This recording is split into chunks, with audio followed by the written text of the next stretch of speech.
인생이란 정말 예측할 수 없는 것이라고 이 나이가 되어서야 새삼 깨닫게 됩니다. 80살이라는 세월을 쌓아가며 이런 곳에서 홀로 생각에 잠길 줄이야. 젊었을 때의 나는 상상조차 하지 못했습니다. 제 이름은 김민수입니다.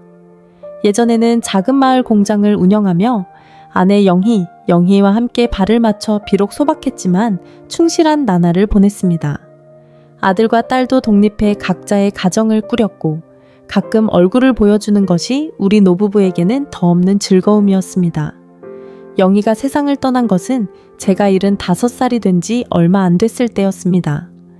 오랜 세월 함께한 반려자를 잃은 상실감은 말로 다 표현할 수 없을 만큼 깊었고 매일이 색을 잃은 듯 느껴졌습니다. 집안은 너무 넓을 정도로 조용했고 영희의 미소도 부드러운 목소리도 더 이상 그곳에 없었습니다.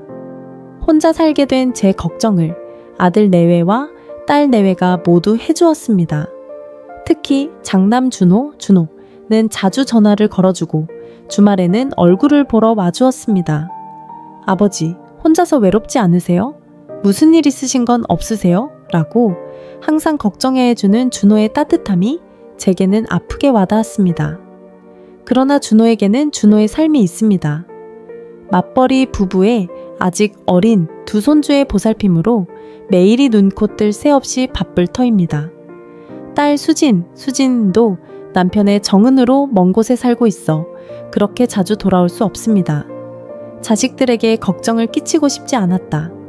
그것이 제 마음에 늘 있던 생각이었습니다. 저도 젊었을 때 부모님께 고생을 끼친 적이 있었으니까요. 이제 늙은 몸으로 적어도 자식들의 짐이 되고 싶지 않다고 강하게 생각했습니다. 그런 와중에 준호가 요양원 입소를 권해왔습니다. 아버지, 무리해서 혼자 사시는 건 위험해요. 만약 무슨 일이라도 생기면 큰일 나요. 요양원이라면 식사 걱정도 없고 몸이 안 좋아지면 바로 간호사분들이 도와주시니 안심이에요. 준호의 말은 일리가 있었습니다. 확실히 해가 갈수록 체력의 쇠퇴를 느끼고 있었고 혼자 사는 불안도 지울 수 없었습니다.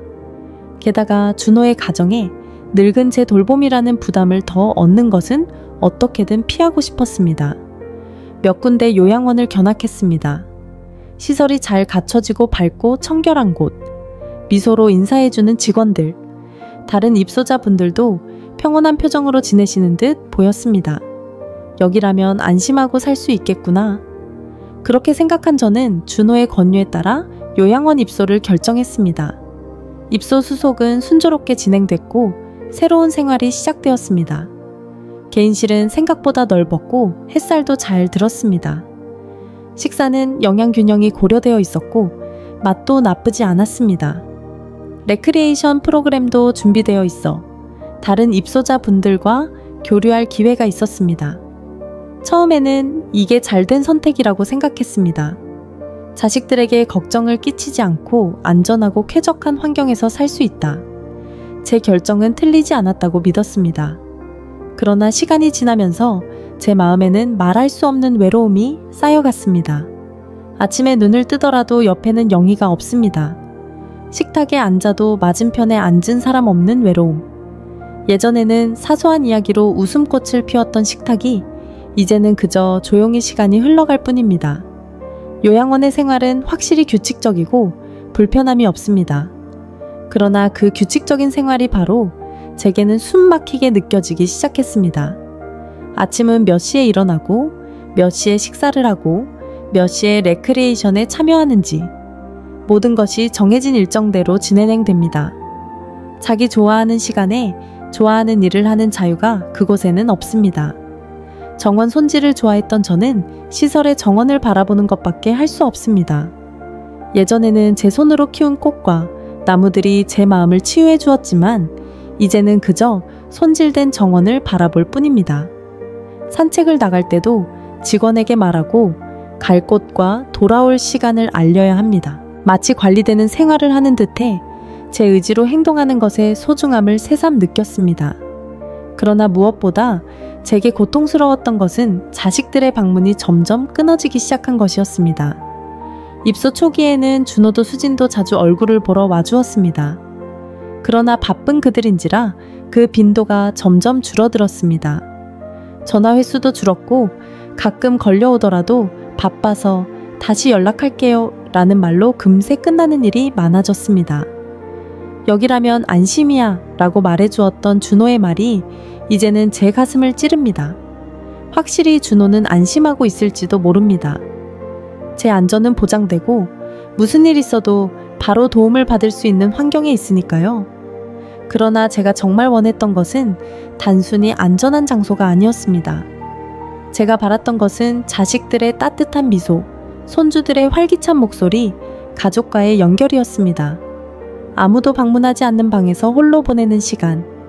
창밖의 풍경은 늘 같고 계절의 변화만이 약간의 변화를 알려줍니다. 다른 입소자분들과의 교류도 표면적일 뿐 마음 깊이 터놓을 수 있는 관계를 쌓는 것은 어렵게 느껴집니다. 모두 각자의 과거가 있고 각자의 생각을 안고 여기서 지내고 있습니다. 공통의 화제를 찾는 것도 쉽지 않습니다. 특히 저처럼 오랜 세월 함께한 반려자를 잃은 사람에게는 주변의 부부 입소자들을 보는 것이 어딘가 외로운 마음이 됩니다. 즐겁게 이야기하는 모습을 보면 영희가 생각나지 않을 수 없습니다. 밤이 되면 외로움은 더욱 커집니다. 고요한 방에서 홀로 이불에 들면 온갖 생각이 머릿속을 맴돕니다. 정말 이게 잘된 선택이었을까? 수없이 자문자답을 반복합니다. 자식들에게 폐를 끼치고 싶지 않다는 생각은 확실히 있었습니다. 그러나 그 생각을 우선하다 보니 저는 소중한 무언가를 잃어버린 게 아닌가. 영혜이가 살아있을 때는 사소한 일로 다투기도 했지만 그래도 항상 옆에 있어주는 안심감이 있었습니다. 둘이 함께 보낸 수십 년이라는 세월은 제게 걸어갈 수 없는 보물이었습니다. 그때 무리해서라도 집에서 혼자 사는 걸 계속할 걸 그랬나. 방문 요양 서비스를 이용하는 등 다른 선택지도 있었을 텐데 후회의 마음이 파도처럼 밀려옵니다. 그러나 이미 시간은 돌아오지 않습니다. 저는 제 선택한 길을 걸어갈 수밖에 없습니다. 요양원의 생활은 마치 감옥처럼 느껴질 때가 있습니다. 규칙에 얽매이고 자유가 없고 누구에게도 필요하지 않은 듯한 느낌. 예전에는 가족을 위해 일에 몰두하고 지역 사회를 위해 미력 하나마 기여했다는 자부심이 있었습니다. 그러나 이제는 그저 늙어가는 걸 기다리는 존재. 제 인생의 의미를 찾는 게 어려워집니다. 가끔 준호에게서 전화가 옵니다. 아버지 건강하세요? 무슨 일 없으세요? 준호의 따뜻한 말에 감사한 마음은 있지만 솔직히 외로워 라고 말할 수 없습니다. 아, 건강해, 걱정 마 라고 늘 그렇듯 대답합니다. 준호도 분명 바쁜 일상을 보내고 있을 테죠. 제 위에 시간을 내주는 것만 해도 고마워해야 한다. 그렇게 자신을 타일러 보지만 마음 깊숙이에서는 더 만나서 이야기하고 싶고 손주들 얼굴을 보고 싶다는 생각이 쌓일 뿐입니다. 수진에게서는 가끔 사진이 옵니다. 성장한 손주들의 미소를 보는 건 기쁘지만 직접 만나 안아줄 수 없는 답답함이 가슴을 조입니다. 요양원에 입소한 지 1년. 찾아와준 횟수는 손에 꼽을 정도입니다. 자식들도 각자 생활에 쫓기다 보니 늙은 아버지 일은 머릿속 구석에만 남았을지도 모릅니다. 이제 기대하지 말자. 그렇게 생각하려 해도 마음 어딘가에서는 여전히 기대하는 제 자신이 있습니다. 혹시 오늘은 얼굴을 보여줄지도 몰라. 이번 주말에는 전화가 올지도 몰라. 그런 희미한 기대를 품게 됩니다. 그러나 그 기대는 항상 배신당합니다. 80살이라는 세월은 제게서 많은 것을 빼앗아갔습니다. 체력, 기억력, 그리고 함께 인생을 걸어온 반려자. 그러나 가장 괴로운 것은 자식들과의 마음의 거리가 이토록 멀어졌다고 느끼는 것입니다. 제가 요양원에 입소한 이유는 자식들에게 폐를 끼치고 싶지 않았기 때문입니다. 그러나 그 선택이 결과적으로 저를 고독의 나락으로 떨어뜨린 걸지도 모릅니다. 지금 제가 정말 원하는 것은 호화로운 식사도, 쾌적한 방도 아닙니다. 그저 가족과 함께 사소한 이야기를 나누며 웃을 수 있는 시간입니다. 잃고 나서야 깨닫는 가족의 따뜻함, 당연하다 여겼던 일상이 얼마나 소중한 것이었는지. 만약 인생을 다시 할 수 있다면 저는 어떤 선택을 할까? 아마 무리하해서라도 집에서 혼자 사는 걸 계속하고 자식들에게 더 의지했을 겁니다. 폐를 끼치는 걸 두려워하지 않고 제 감정을 솔직히 전하고 더 가족과의 시간을 소중히 했을 겁니다. 그러나 과거를 후회해도 시간은 돌아오지 않습니다. 저는 이 요양원에서 남은 인생을 보내갈 수밖에 없습니다. 그래도 저는 희망을 버리고 싶지 않습니다. 언젠가 자식들이 제 마음을 이해해주는 날이 올지도 모릅니다. 언젠가 손주들이 제 생각을 하고 찾아와 줄지도 모릅니다. 그런 소박한 희망을 가슴에 품고 저는 오늘도 살아갑니다. 창밖의 풍경은 오늘도 평온합니다. 새소리가 희미하게 들려옵니다. 인생의 말년을 어떻게 보낼 것인가? 그것은 누구에게나 중요한 과제입니다. 안전이나 안심도 중요하지만 그것만이 노후의 행복은 아닐 것입니다. 사람은 나이가 들어도 마음의 연결을 원합니다. 누군가와 나누고 누군가에게 필요해지고 싶어 합니다. 이번 제 경험이 앞으로도 노후를 맞이할 분들, 그리고 늙은 부모를 둔 분들에게 조금이라도 참고가 되기를 바랍니다. 후회 없는 선택을 위해 더 깊이 생각하고 더 대화하고 각자의 마음을 존중하는 것이 무엇보다 중요하지 않을까요?